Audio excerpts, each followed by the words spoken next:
Hello guys! Hello mga lalabs!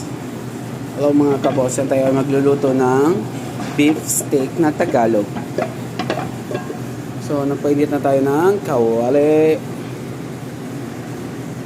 At saka maglalagay na tayo ng mantika. Mantika lang gagamitin natin. So,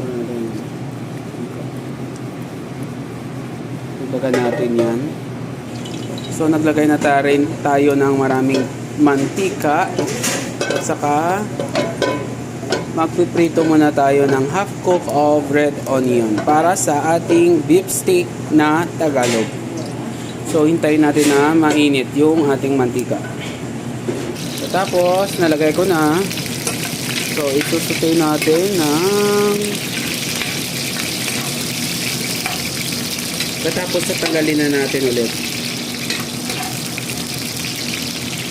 I-ano lang natin, i-pre-cook yung onion, i-pre-cook lang natin.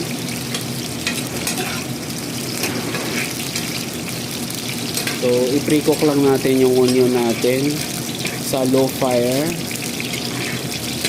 Tapos tatanggalin. Yan.